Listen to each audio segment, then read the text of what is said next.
So Corey Holcomb sends Poetic Flacco a cease and desist because Poetic Flacco has been putting out commentary on Corey Holcomb and I think he should. I don't like Poetic Flacco, but Corey Holcomb. Corey Holcomb seems to be a danger to children. Okay, and for the most part, Poetic Flacco has been letting Corey Holcomb say the things himself, aka playing the things that he's said. In case you guys don't know, Corey Holcomb has said a lot of pedophilic type things about children, especially about going to Iceland and being intimate with very young children. And he said that the gag about that is that it's illegal to pay them for their services. He calls it services. He said things about 5-year-olds, little girls being whores because of a juice bottle or something in her mouth. One crying and being soothed by bouncing on a man's knee, and that means she wants to. I can't talk like that. Go listen for yourself. It don't get no better from here. He's talked about personal situations. He's talked about a woman he's dated, daughters getting into bed, and he was naked, and blah blah blah. It's a whole compilation out here all over the internet with a lot of stuff. And apparently, Corey has been talking like this for years, and Corey has a large audience, so people know. People knew. But the thing is, Corey Holcomb says he's not a part of them. Them. Hollywood. The gag is that he actually is, right? Of course he is. He's just on a lower level. You know what else is interesting too? He it seems to be obsessed with the word that he created, I believe, backdooria. Why is he obsessed? I say he's obsessed. Why? I think it answers itself, right? Um, Corey Holcomb talks too much, right?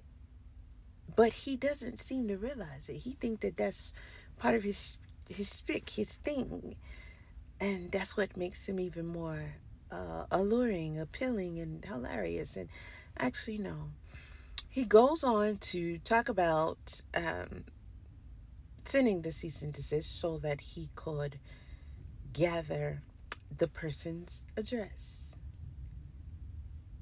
And then he says a whole bunch of other stuff about the situation that he shouldn't, because in a court of law, if something were to happen, um, any prosecutor would eat that up, or attorney, whichever side of the fence he may end up being on. Shout out to Poetic Flacco for being on his neck, with whatever the reason. If it's content, if you really believe that he foul, good, you on his neck. And there's Cool King, Keem. Go check his YouTube out. He does nice little compilations and things. Lots of information there. Lots. It's some sick people out here. And Corey Holcomb is one of them.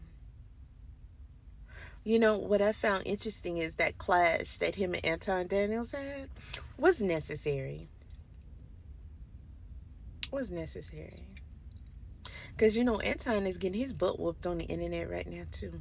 And I think that was just to put the highlight on both of them. But, with all the stuff about Anton, he's a corny, fat, stubby clown, right? A dork, a fraud, and a whole bunch of other things. I haven't heard no pedo type stuff about him. Don't make him any better than Anton, Corey Holcomb, or I don't know, anybody. However, Corey Holcomb, Craig Fax, and old Darlene. Mm-mm. Y'all remember Darlene? Used to be Ice-T's old lady from back in the day, back when, rap really got started. Darlene Ortiz, she's a legend. Absolutely. And I used to love her to death. Until I started hearing all of these things that Corey Holcomb say. Okay, because who really follows Corey Holcomb, especially over the span of years? I mean, after hearing him talk a bit, it's like, ugh, you are what you consume, right? Yeah. But to see her sit beside him for all these years and hear all of that and to sign off on it, okay, and even be present for part of it. Yeah, like the stories he's telling. Oh, like about his brother's little baby that he sexualized. Mm-hmm. Darlene, Craig, Corey, those three Care Bears rock together on a regular basis. They are the hosts of that 5150 show. Did y'all see Craig Fax when people were getting on Corey Holcomb and Craig Fax came on there with a whole liquor bottle, drinking it, and quite tipsy, and was going on and ranting about something and trying to defend himself. And he was going on. It was more than 30 minutes. I didn't watch that mess. But at the end of the day,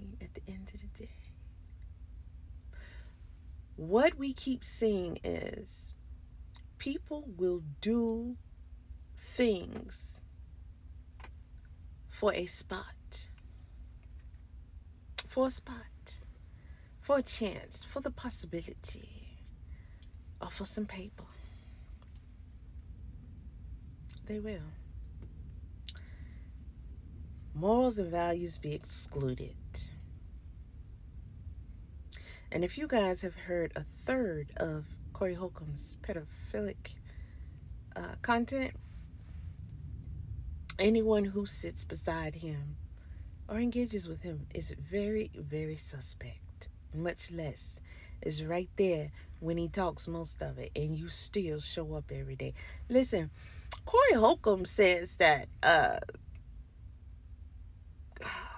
Poetic Flakko insinuating, trying to insinuate, or flat out calling him a pedophile. It is a life threatening offense. He speaks as if it's far fetched. No. He speaks as if it is completely fabricated information. Are these what kind of spells we are under? Because that's about the same as Krishan Rock saying her son doesn't have a disability.